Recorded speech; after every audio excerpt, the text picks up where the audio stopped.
नमस्कार। कभी सोचा है वो जो इतनी बड़ी विशाल ट्रेन होती है उसको चलाने वाला ट्रेन ड्राइवर वो आखिर बनता कैसे है?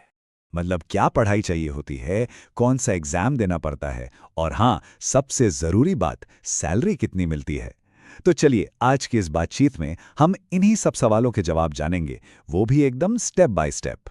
ठीक है, तो इस सफर पर आगे बढ़ने से पहले एक बहुत जरूरी बात समझ लेते हैं। देखिए, रेलवे की भाषा में ना ट्रेन ड्राइवर को लोको पायलट कहते हैं। ये उनका ऑफिशियल नाम है। और एक और बात, कोई भी सीधे लोको पायलट की पोस्ट पर भर्ती नहीं होता। शुरुआत हमेशा असिस्टेंट लोको पायलट के तौर पर होती है। फिर जैसे जैसे एक्सपीरियंस बढ़ता है, प्रमोशन के बाद आप आगे बढ़ते हैं। तो सवाल ये उठता है कि असिस्टेंट लोको पायलट बनने के लिए क्वालिफिकेशन क्या चाहिए। चलिए इस पर नजर डालते हैं। तो देखिए, सबसे पहले तो 10वीं पास होना जरूरी है, लेकिन सिर्फ 10वीं से काम नहीं चलेगा। इसके साथ आपको एक टेक्निकल क्वालिफिकेशन भी चाहिए, जैसे कि आईटीआई या फिर डिप्लोमा। अभी डिप्लोमा किसमें हो सकता है? ये हो सकता है इलेक्ट्रीशियन, फिटर, मैकेनिक या फिर इलेक्ट्रॉनिक्स जैसी फील्ड में। और हाँ, अगर आपने पॉलिटेक्निक से डिप्लोमा किया है तो भी आप बिल्कुल एलिजिबल हैं। अब बात करते हैं एग्जाम की। ये एग्जाम कंडक्ट कौन कराता है? तो ये जिम्मेदारी है रेलवे रिक्रूटमेंट बोर्ड की, जिसे हम सब आरआरबी के नाम से जानते हैं। और इसी आरआरबी के द्वारा जो एग्जाम लिया जाता है उसका ऑफिशियल नाम है RRB assistant loco pilot exam. ये एक नेशनल लेवल का एग्जाम है, मतलब पूरे इंडिया में होता है। लेकिन रुकिए, सिर्फ एक एग्जाम पास करने से बात नहीं बनती। ये तो बस शुरुआत है। इसका जो पूरा सिलेक्शन प्रोसेस है ना, उसमें एक दो नहीं बल्कि पूरे 5 स्टेप्स होते हैं। तो ये 5 स्टेप्स हैं क्या? सबसे पहले होता है CBT 1, यानी कंप्यूटर बेस्ड टेस्ट 1। इसे क्लियर किया तो आता है CBT 2। इसके बाद होता है कंप्यूटर बेस्ड एप्टीट्यूड टेस्ट, जिसमें आपकी मानसिक क्षमता परखी जाती है। फिर होता है डॉक्यूमेंट वेरिफिकेशन, और सबसे आखिर में एक बहुत ही स्ट्रिक्ट मेडिकल टेस्ट। जब आप ये पांचों पड़ाव पार कर लेते हैं, तब जाकर आपके असिस्टेंट लोको पायलट की जॉब पक्की समझी जाती है।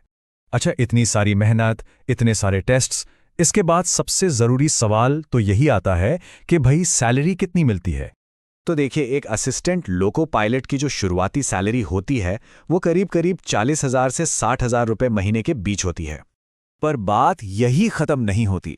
इस सैलरी के ऊपर से आपको कई अलाउंसेस भी मिलते हैं, जैसे कि डीए यानी महंगाई भत्ता, एचआरए यानी मकान का किराया, नाइट ड्यूटी अलाउंस और साथ में ट्रैवल पास भी।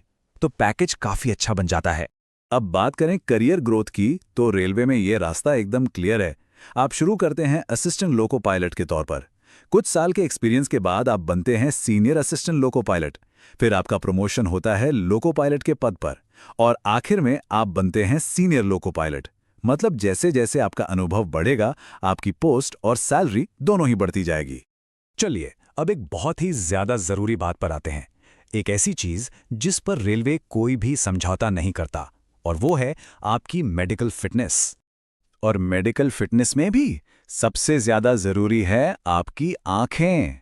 आपकी आईसाइट बिल्कुल परफेक्ट होनी चाहिए।